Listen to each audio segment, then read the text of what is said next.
आदाब नाज़रीन, खबर खास के साथ मैं हूं मुनज़्ज़ा शाह। लगातार हम नुपुर शर्मा नवीन जिंदल के हवाले से इस खबर को फॉलो कर रहे हैं और आपको इसके क्या कुछ अपडेट्स है, फॉलो अप्स है, उससे आपको बाखबर कर रहे हैं। आज आपको बता दें कि दिल्ली में नवीन जिंदल, नुपुर शर्मा के साथ साथ 30 और लोगों के खिलाफ दिल्ली पुलिस ने एफआईआर दर्ज की है। इस पर मजीद तफसीलात से बातचीत होगी।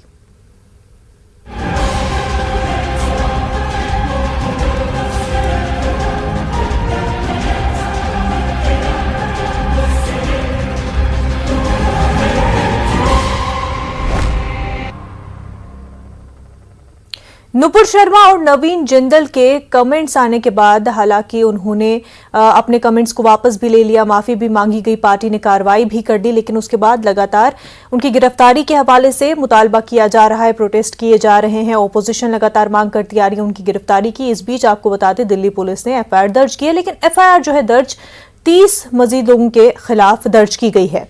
इस पर बात करने के लिए हमारे साथ आम आदमी पार्टी के लीडर अतीर हुसैन साहब और कांग्रेस लीडर शिल्पी अरोरा जी हमारे साथ जुड़ चुके हैं। दोनों का खैर मकदम न्यूज़ 18 उर्दू में।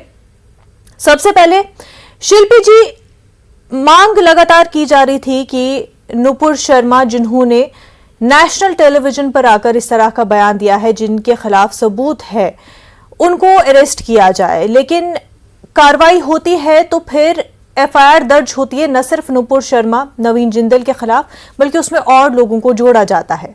आप इसको किस तरह से देखती हैं? मैं तो यही कहूंगी कि 900 चूहे खाकर बिल्ली हज को चली और अभी हज की तरफ मुड़ी है, अभी तो गई भी नहीं है। एफआईआर बहुत पहले हो जानी चाहिए थी। किसी को कोई हक नहीं बनता कि किसी की धार्मिक भावनाओं को आप हर्ट करें, उसको चोट पहुंचाएं। और आपने ना सिर्फ अपनी पार्टी का बल्कि पूरे देश का नाम खराब किया है। आप भूल जाते हैं कि भारत के जो पूरे विश्व में लोग 250 लाख लोग जो हैं बाहर एम्प्लॉयड हैं, जो इंडिया से बाहर काम कर रहे हैं, जिसमें से 150 लाख जो हैं वो अकेले अरब देशों में हैं जो एम्प्लॉय हैं। आपने ये भी नहीं सोचा कि उन लोगों को वहां कैसा उसको रिएक्शन देखना पड़ सकता है। तो बहुत सख्त कार्रवाई होनी चाहिए। और कहीं ना कहीं कहते हैं कि इन दोनों को बलि का बकरा बनाया जा रहा है। मेन जो कल्प्रिट है वो भाजपा की खुद की सोच है।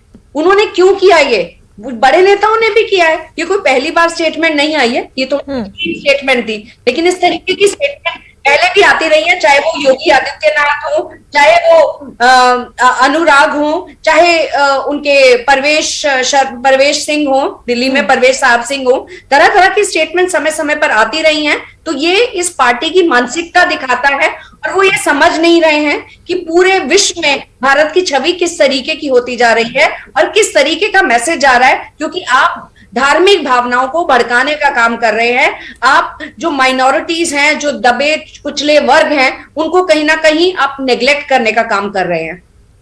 नेग्लेक्ट करने का काम किया जा रहा है। हालांकि शिल्पी जी, बीजेपी की तरफ से कहा जा रहा है कि हम तो दोनों ही तरफ से कार्रवाई कर रहे हैं। यूपी में जिस तरह से हम देख रहे हैं कानपुर वायलेंस के हवाले से, तो बीजेपी के भी कुछ ऐसे युवा लीडर्स हैं जिनको गिरफ्तार किया गया है। तो बीजेपी इस तरह से अपनी कार्रवाई को जस्टिफाई भी कर रही है। ऐड करना चाहूंगी, बहुत छोटे नेताओं को करा जा रहा है। जब बड़े नेता ऐसी स्टेटमेंट देते हैं, इनके सबसे बड़े राष्ट्रीय नेता जब आप बताते हैं कि वोट का बटन यहां दबे और करण शाहीन बाग में लगना चाहिए, जब वो कहते हैं कि जूते मारो सालों को, उन पे कार्रवाई नहीं होती है, उनको पदोन्नति दी जाती है, उन सबको देखकर नुपुर शर्मा जैसे जो प्रवक्ता है वो इंकरेज होते हैं कि उन पे कार्रवाई नहीं हुई तो कहीं ना कहीं उन पर भी कार्रवाई नहीं होगी। कहीं ना कहीं नंबर बढ़ाने के लिए ऐसी स्टेटमेंट दी जाती हैं और दूसरे धर्मों का अपमान किया जाता है। अतीर हुसैन साहब, आपसे जानना चाहेंगे कि अरेस्ट होना चाहिए था, मुतालबा लगातार ये किया जा रहा था, लेकिन इतनी देरी क्यों दी जा रही है और उसके साथ साथ फिर मजीद लोगों को जोड़ा जा रहा है? तो क्या ये आप डेलिब्रेट अटेम्प्ट इसमें देख रहे हैं कि कार्रवाई को मजीद और भी ज्यादा वक्त लगे, इस तरह की कोशिश की जा रही है? उससे मानने वालों को बहुत तकलीफ पहुंची है और मुझे उम्मीद है बहुत जल्द इनके विरुद्ध बहुत सख्त कार्रवाई करनी जानी चाहिए थी और करी जानी जाएगी और इनको सख्त सजा होगी और ऐसी सजा होगी जो नवीन बनेगी आगे नेताओं के लिए धार्मिक भावनाओं को ठेस नहीं पहुंचाई जा सकती। हमारे मुल्क में आप देखिए बहुत वक्त से बहस जो हो रही है वो धर्म के ऊपर हो रही है, वो मस्जिदों के ऊपर हो रही है, वो मंदिरों के ऊपर हो रही है। हमारे यहाँ बहस होनी चाहिए कि स्कूल पे, कॉलेज पे, अस्पताल पे हमारे यहाँ बहस होनी चाहिए थी अनएम्प्लॉयमेंट पे, उस पे कोई बात नहीं कर रहा। हमारे यहाँ जो महंगाई बढ़ गई है, कोई भी भारतीय जनता पार्टी का नेता आके मुझे सिर्फ इतना बता दे कि आज पेट्रोल की क्या कीमत है, आज डीजल की क्या कीमत है, आज एलपीजी की क्या कीमत है, घर चलाना मुश्किल हो गया है, इस पे कोई बहस नहीं कर रहा। भारतीय जनता पार्टी जब अपना जो है एजेंडा लेके आती है, वो इतनी मजबूती से लाती है कि वो विपक्ष को भी उसमें घेर लेती है, विपक्ष भी उसी की बातें, उसी की लाइन पे चलने लगता है। आज मुद्दा अनएम्प्लॉयमेंट है, बेरोजगारी देखिए बढ़ती जा रही है। आपका भी घर चल रहा होगा, कितना मुश्किल होता है आज के दौर में घर चलाना। इस पे बहस होनी चाहिए, इस पे क्लैरिफिकेशन होनी चाहिए, इस पे बात करिए। ये हमारे जो है बेसिक जरूरतें हैं। और रही बात जो धार्मिक टिप्पणियों की जो करी है भारतीय जनता पार्टी के प्रवक्ता या पूर्व प्रवक्ताओं या नेताओं ने, वो जो है इनके विरुद्ध बहुत जल्द बहुत सख्त से सख्त कार्रवाई होनी चाहिए। ये हम सबकी मांग है और हम शुरू से करके आए हैं। इंटरनेशनली आज प्रेशर बिल्डअप हो गया तो भारतीय जनता पार्टी ने आने फानन में उनको पार्टी से निकाल दिया। आज देखिए हमारे मुल्क के एम्बेसडर्स को तलब किया गया, ठीक है। इससे भारतीय जनता पार्टी बताए कि हमारी मुल्क की इज्जत बढ़ी या घटी। एक इंडिया एक कंट्री, एक ऐसी कंट्री थी जो सेकुलर कंट्री के नाम से जानी जाती है और आज भी है और आगे भी रहेगी। इंडियंस की एक अलग रेपुटेशन थी पूरी दुनिया में। आज मोदी जी की पॉलिसीज की वजह से हमारी रेपुटेशन बढ़ रही है, जो हमारी रेपुटेशन घट रही है, ये बताए भारतीय जनता पार्टी। देखिए मैं हालांकि भारतीय जनता पार्टी तो सर ये मानती है कि वज़ीर-ए-आज़म नरेंद्र मोदी की वजह से ग्लोबली इमेज और ज्यादा स्ट्रांग हुई है, ग्लोबली इंडिया की पोजीशन और ज्यादा बेहतर हुई है। इस पर हम बात करेंगे। यूएस की भी रिपोर्ट आई थी इस पूरे मामले से एक हफ्ता पहले ही, उस पर हम जरूर बात करेंगे। इस वक्त हमारे साथ एआईएमआईएम लीडर सईदा फलक साहिबा भी जुड़ चुकी है। खैर मकदम है आपका। फलक साहिबा, ये बता दें कि दिल्ली पुलिस ने एफआईआर रजिस्टर की 30 लोगों का और उसमें नाम असदुद्दीन ओवैसी का भी है। उन्होंने अपने ट्विटर हैंडल पर भी वो शेयर किया और कहा कि एक ऐसी एफआईआर जिसमें ये नहीं बताया गया है कि क्राइम क्या है, कि क्या जुर्म हुआ है। जी, उन पे जो एफआईआर बुक हुआ है वो बिल्कुल भी जो है ना बेबुनियाद है, फेक है, नाजायज है। क्योंकि उसमें तो एक पहली बात तो जैसा उन्होंने बताया कि उसमें कोई रीजन ही नहीं है कि उनके ऊपर एफआईआर बुक किया क्यों, किस वजह से किया गया।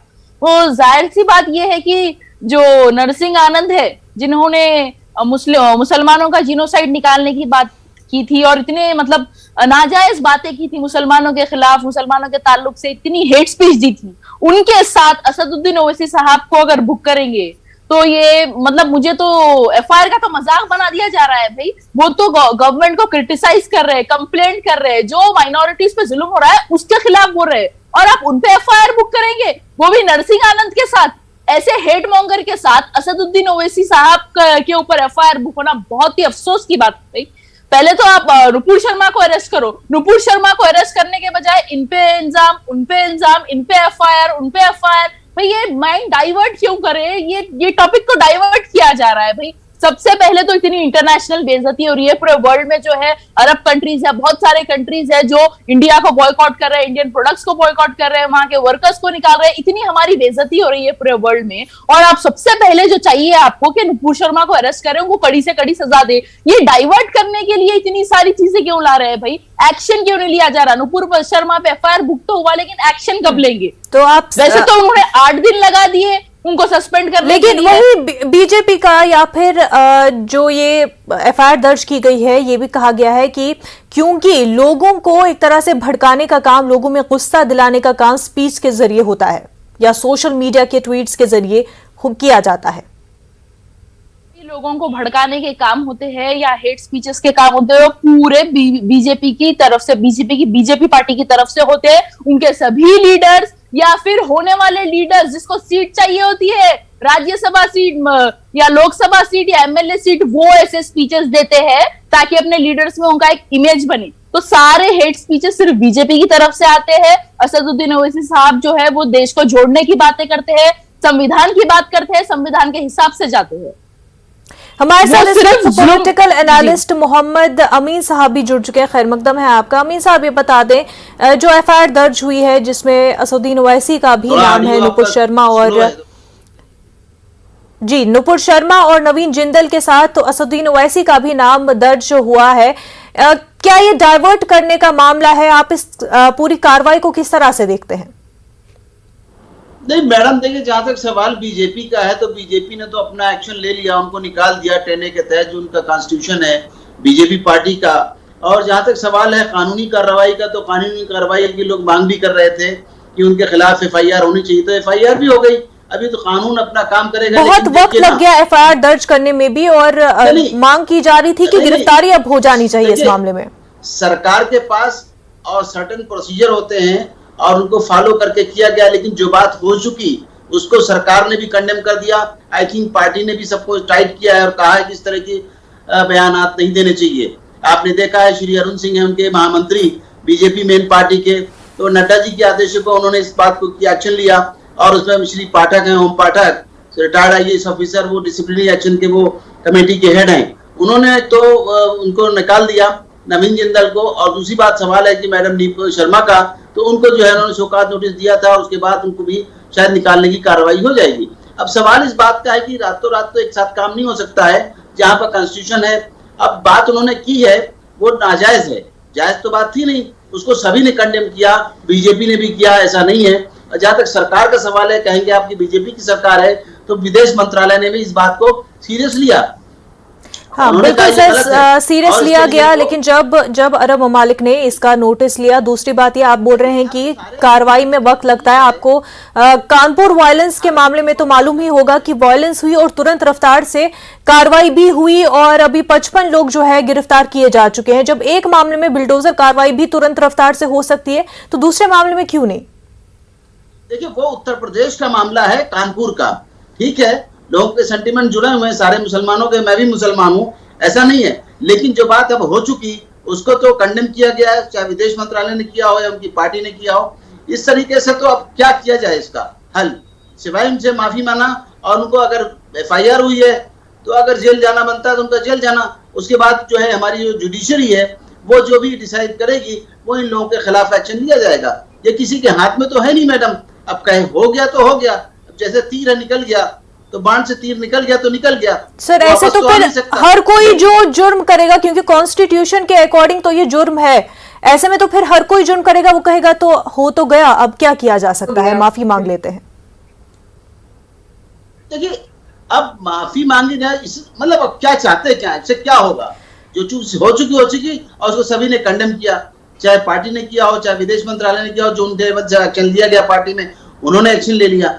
अब इसके लिए क्या किया जाए आप बताइए। शिल्पी अरोड़ा साहिबा, क्या किया जाए? हो तो गया, अब क्या किया जाए? बता दीजिए।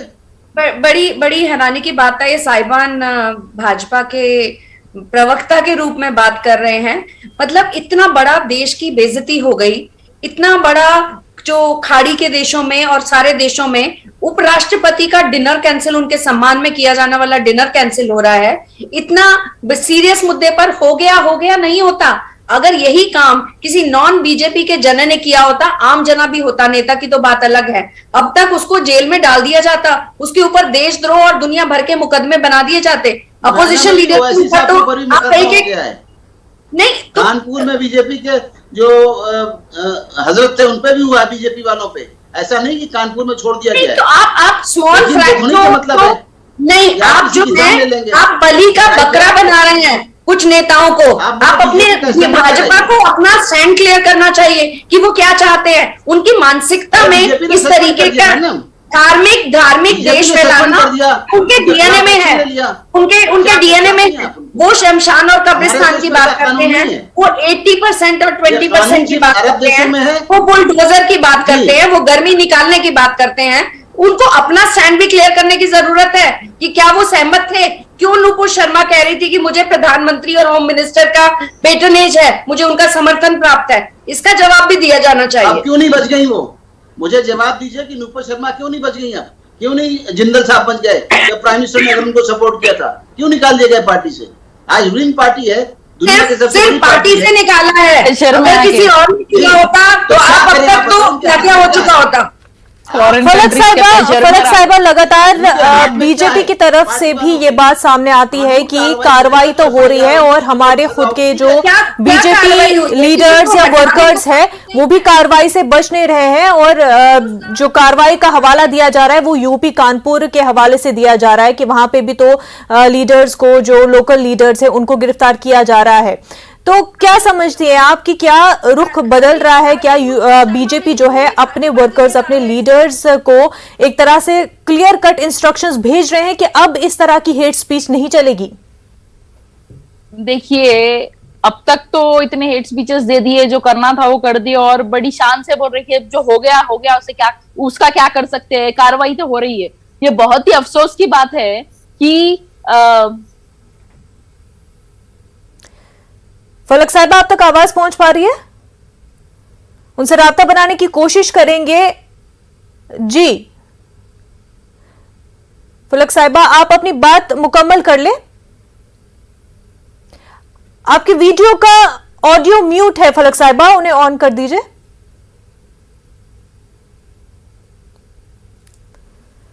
जी, हमारे साथ अतीर हुसैन साहब भी बने हुए हैं। अतीर साहब, आपसे इसी पॉइंट पर जानना चाहेंगे कि क्या जो कार्रवाइयां अभी हो रही हैं, जो बीजेपी अपने लीडर्स, अपने वर्कर्स के खिलाफ कार्रवाइयां कर रहे हैं, तो क्या ये एक अब मैसेज है कि अब इस तरह की हेट स्पीच, अब इस तरह की पॉलिटिक्स नहीं चलेगी? देखिए, ये जो साहब अभी थोड़ी देर पहले कह रहे थे कि हो गया तो हो गया, ऐसी बातें नहीं करनी चाहिए। ये हुजूर सल्लल्लाहु अलैहि वसल्लम की बात है। अगर किसी ने कोई गलत बात कही है तो उसके खिलाफ कार्रवाई होगी, कानूनी कार्रवाई होगी। जो भी सजा उसको मिलनी चाहिए, उसको बोल के ही रहनी चाहिए। उस पर आप ही कह के नहीं कर सकते कि हो गया तो हो गया।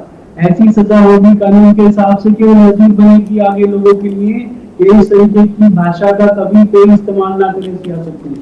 और ये जो पॉलिटिक्स को धर्म और जाति के नाम पे जो मैनिपुलेट किया जाता है, इसको बंद कर देना चाहिए। न्यूज चैनल्स पे इस तरीके की बहसें बिल्कुल नहीं होनी चाहिए, ना धर्म पे होनी चाहिए, ना जाति पे होनी चाहिए।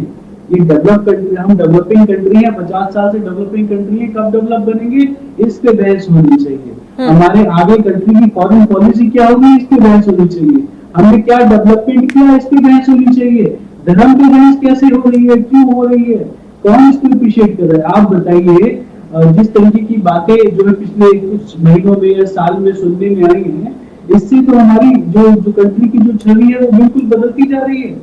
हम एक सेकुलर कंट्री है, यहाँ हर धर्म का सम्मान किया जाता है। यहाँ हिंदू भी रहते हैं, मुसलमान भी रहते हैं, सिख भी रहते हैं, ईसाई भी रहते हैं। जब हम लोग साथ स्कूल में रहे, हमारे पड़ोस में रहे हैं, हमारे मोहल्लों में रहे हैं, हम लोग एक साथ रहे हैं, एक साथ जो एक दूसरे की खुशी गम में शरीक होते हैं। आज किस तरीके का माहौल बनाने की कोशिश करी जा रही है? इस धर्म और जाति की राजनीति पे फुल स्टॉप लगना चाहिए। सिर्फ और सिर्फ डेवलपमेंट की पॉलिटिक्स होनी चाहिए। और भारतीय जनता पार्टी के दोनों जो नेता जिनको निकाल दिया गया, कार्रवाई करिए उनको तुरंत। बिल्कुल अतीर साहब, और यही जो है लोगों के और मुल्क के मफाद में है कि इस तरह की पॉलिटिक्स नहीं होनी चाहिए। लेकिन शिल्पी अरोड़ा साहिबा, जब यूपी के इलेक्शन हुए और जिस तरह की कैंपेनिंग हुई, अब इस हवाले से उमा भारती का बयान आता है और उमा भारती जो खुद कुछ इस तरह के बयान देने के लिए मशहूर है, उनके हवाले से बयान दिया जाता है कि जब यूपी में इलेक्शन हुए तब इस तरह के बयान तो हर पार्टी की जानिब से ही दिए गए। इस तरह की पॉलिटिक्स जो है हर पार्टी नहीं की। तो वो कहीं ना कहीं ये भी एतराफ कर रही है कि उनकी पार्टी की तरफ से भी इस तरह के बयानात खुलकर लोगों में दिए गए हैं। तो जब वोट पॉलिटिक्स की हम बात करते हैं, तब कहीं ना कहीं सभी पार्टियां ये समझती हैं कि उनके लिए जरूरी है कि रिलीजन कार्ड खेला जाए। ऐसे में माहौल चेंज कैसे होगा शिल्पी जी? देखिए, सबसे पहले तो मैं इससे सहमत नहीं हूं। सभी पार्टियां देती हैं, ये भाजपा ही है जो इस तरीके के बयान देती है और कहीं ना कहीं पोलराइजेशन का, कहीं ना कहीं वोटों को एक इकट्ठा करने का प्रयास किया जाता है। चाहे वो कमजोर वर्ग के लोग हों, चाहे वो मुस्लिम समाज हो, माइनॉरिटी के और लीडर्स हो, उनके अगेंस्ट में कार्रवाई, तरह तरह की बातें जो है, गलत बातें करी जाती हैं। कब्रिस्तान शमशान की बात हो, 80% वर्सेस 20% की बात हो, बुलडोजर की बात हो, गर्मी निकालने की बात हो, बटन यहां दबाइए और करण शाहीन बाग होना चाहिए, ये वाली स्टेटमेंट हो, ये सारी स्टेटमेंट भाजपा की तरफ से ही आती हैं। अब प्रश्न है नुपुर शर्मा वाले इशू का। देखने की बात यह है कि कितने गंभीर है भाजपा, क्या भाजपा सच में गंभीर है इस मुद्दे को लेकर? क्या वो उनके बड़े नेता, मुख्यमंत्री, गृह मंत्री और अन्य मंत्रियों पर भी लगाम लगा पाएगी? क्या वो देश को बांटने की राजनीति करती रहेगी? क्या उन्होंने सोचा कि लगभग 6 लाख करोड़ रुपए टैक्स 2021 में भारतीयों ने वापस अपने देश में भेजा, जो कि भारत के इनकम टैक्स कलेक्शन से ज्यादा है, उस पे क्या प्रभाव पड़ेगा? इस तरीके के बयान देने से पहले उन्होंने सोचा 4 खाड़ी के देशों में 3 लाख करोड़ से ज्यादा का निर्यात हो रहा है, उसका फेट खतरे में आता है तो कौन जिम्मेदार होगा? तो ये सब बातें सोचने की है। बिल्कुल, ये तमाम तर चीजें सोचनी चाहिए कि अब जो है बहस किस बात पर होनी चाहिए। क्या अभी भी लोगों को बांटने की बहस होनी चाहिए, या अभी जो मुद्दे लोगों के बीच है, जो मुद्दों को लेकर के लोग जूझ रहे हैं, उन पर बहस होनी चाहिए? ये बता दें मोहम्मद अमीन साहब, यूएस की स्टेट डिपार्टमेंट ने रिपोर्ट शाया की थी। रिपोर्ट जो है यूएस के ही सेक्रेटरी ने शाया की थी, जो कि रिलीजियस फ्रीडम पर बेस्ड थी, और उस रिपोर्ट के अकॉर्डिंग इंडिया के लिए अच्छी बातें नहीं कही गई थी। हालांकि इंडिया ने उसका रिस्पांस भी किया था कि वो अपने अंदर भी देख ले कि उनका गन कल्चर कैसा चल रहा है, लेकिन ये कोई अच्छी चीज नहीं है कि यूएस सेक्रेटरी ही रिलीजियस फ्रीडम पर रिपोर्ट पेश करते हैं और उसमें इंडिया के लिए अच्छी बातें नहीं होती हैं। देखिए, सवाल इस बात का है कि अमेरिका के अंडर में तो हमारा भारत है नहीं, ना किसी देश के अंडर में काम करता है। आज हमारा देश जो है बहुत नामी ग्रामी हो चुका है, दुनिया में जेलसी भी पैदा हो गई है। ठीक है, दुनिया के देश हमारा फैसला नहीं करेंगे। आप ये सबसे पहले देख लीजिए कि यहाँ के प्राइम मिनिस्टर के और यहाँ के विदेश मंत्री के क्या ख्यालात है। उन्होंने इस बात को कंडेम किया है, ये रिलीजियस पॉइंट नहीं उठाना चाहिए। उन्होंने अपनी पार्टी के लोगों को हिदायत दी है, इस तरह की बातें नहीं होनी चाहिए फ्यूचर में। अब जो हो गया सो हो गया। जहां तक सवाल है कि किसी के देश के क्या किस तरह की फॉरेन पॉलिसी हमारी है, हम किस तरह से आज देश का सामना कर रहे हैं विदेशों के सामने, आप देख लीजिए। रशियन पॉलिसी को देख लीजिए, आप उठा के यूक्रेन की पॉलिसी को देख लीजिए। कभी हम लोग किसी का साथ देते थे तो उसमें हमें बैन लग जाता था। आज किसी की हिम्मत नहीं है कि भारत देश के ऊपर अपनी बैन लगा सके। इतना सब बड़ी बात हो गई। ठीक है, इसको ना तो गवर्नमेंट सपोर्ट करती है। मेरा जो एनालिसिस है ये है कि ना तो गवर्नमेंट ने सपोर्ट किया है, ना पार्टी ने सपोर्ट किया है। इस बात को समझदार देश अच्छी तरह समझते हैं। उन्होंने हमारे देश के राजदूतों को बुलाया और बुला के उनको इंस्ट्रक्शन दिए। सर, अगर ऐसा था तो जब गल्फ कंट्रीज ने प्रोटेस्ट किया तो तब तुरंत रफ्तार से उस पर एक्शन क्यों लिया गया? जी, जब ऐसा था कि कोई कंट्री जेलिसी के तौर पर अगर कुछ बयान दे रही है, अगर इंटरनेशनली जेलिस हो रहे हैं कंट्रीज, जबकि ऐसा नहीं होता है, एक स्ट्रेटजी के तौर पर काम किया जाता है, लेकिन फिर गल्फ कंट्रीज के नोटिस लेते ही तुरंत रफ्तार से कार्रवाई क्यों की गई? भाई आप ये देखिए ना कि लोगों ने अपनी इस बात को, जो कि एक छोटे से कार्यकर्ता ने या जो भी पार्टी के स्पोक्समैन ने अपना किया, उसको पनिश कर दिया गया। हमारे एम्बेसडर से ये बातें सारे देशों में कन्वे कर दी गई। वो जिन जिन हमारे एम्बेसडर्स को बुलाया गया, कॉल ऑन किया मिनिस्ट्री ने फॉरेन की, उनको हमारे जो इंडियन एम्बेसडर से उन्होंने जाकर क्लैरिफाई कर दिया। जब ये बात क्लैरिफाई कर दी तो ये डिप्लोमेटिक चैनल से भी हमारा डील किया गया, पॉलिटिक्स को दिया ही गया था, पार्टी ने उनको निकाल ही दिया है। हमारे देश के जो विदेश मंत्री उन्होंने इस बात को रखा है। तो अब इस बात को वो देश समझने लगे अच्छी तरीके से, और इसकी चिंता बिल्कुल आप मत करिए। जो विदेश जो हमारे जो विपक्ष के लोग हैं इस बात को ज्यादा मुद्दा बना रहे हैं, जबकि वो समझदार लोग हैं, पढ़े लिखे हैं, फॉरेन सर्विस के लोग हैं और विदेशी लोग हैं। वो जानते हैं कि अब बात हो गई तो हो गई। मान लीजिए कोई बावजूद इसके इस तरह की रिपोर्ट्स दी जाती है, यूएस के स्टेट सेक्रेटरी ही इस तरह की रिपोर्ट्स शाया करते हैं। फलक साहिबा क्या कहेंगी, क्या जेलस हो रही है यूएस भी, जबकि यूएस के साथ इतने अच्छे टाइज हैं, बावजूद इसके इस तरह की रिपोर्ट्स क्यों देते हैं रिलीजियस फ्रीडम और ह्यूमन राइट्स के हवाले से इंडिया के मुतालिक? हमारे जो बीजेपी के प्रवक्ता है वो बोल रहे थे कि दुनिया के देश जो है वो हमारा फैसला नहीं करेंगे।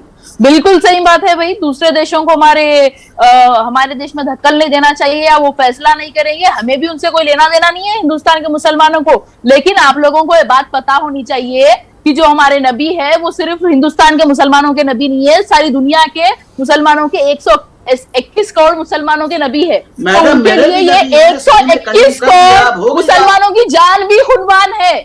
दुनिया के 180 करोड़ मुसलमानों की जान हमारी नबी के शान के आगे कुर्बान है। हम उनके लिए कुर्बान हो जाएंगे, इसीलिए वो बीच में आए हैं। अफसोस की बात तो ये है, रुक जाइए, अफसोस की बात तो ये है, आप बोलने तो दीजिए ना, मैंने आपको रोका, आप बोलने तो दीजिए। अफसोस, अरे आप रुक जाइए। उसका और क्या होगा? मैं बोल लूंगी तब बोल लेना। सबसे बड़ी अफसोस की बात यह है कि जब हिंदुस्तान के 21 करोड़ मुसलमान की नाराजगी थी, उनको ठेस पहुंचा, उनको तकलीफ हुई, तब बीजेपी सरकार ने कुछ नहीं किया। बाहर से जब बॉयकॉट होना शुरू हुआ, जब बाहर से प्रोटेस्ट होना शुरू हुआ, तभी उन्होंने एक्शन लिया। मैडम, ये अल्लाह की और मर्जी उससे से ज्यादा होता है। अफसोस की बात पत्थर यह गिरता है, तो अल्लाह की रुक मर्जी से जाइए होता है। रुक जाइए, अगर कोई उससे गुनाह कर ज्यादा दिया उसने, अफसोस की बात उसको यह अल्लाह ताला है ने किसी कि वजह से किया कानपुर होगा। में हालांकि जिस माफी तरह मांग की ली। टाइज अभी तक इन मुल्कों के साथ हुई थी वो काफी स्ट्रांग है। ट्रेड पर अभी इसका असर नहीं पड़ेगा क्योंकि तुरंत ही एक्शन भी लिया गया था। लेकिन आपको बता दें, अटल बिहारी वाजपेयी के दौर से ही टाइज को गल्फ कंट्रीज के साथ मजबूत करने का प्रोसेस शुरू हो गया था, जो पिकअप हुआ था मनमोहन सिंह के दौर में। और ये बात भी साफ है कि वजीर आजम मोदी के दौर में इसको और मजीद मजबूत किया गया, बेहतर किया गया, एक्सेलरेट किया गया। लेकिन बीजेपी के कार्यकर्ताओं को, लीडर्स को भी अब समझने की जरूरत है कि अपने इन बयानों से न सिर्फ वो यहां पर अपने घर पर कुछ पॉलिटिक्स की नीयत से खराब कर रहे हैं माहौल को, बल्कि ग्लोबली भी वज़ीर आज़म के और उनकी पार्टी के, सरकार के एफर्ट्स को जाया कर रहे हैं। अतीर हुसैन साहब, मोहम्मद अमीन साहब, सईदा फलक साहिबा, शिल्पी अरोरा साहिबा, आप सभी का बेहद शुक्रिया हमारे साथ बात करने के लिए।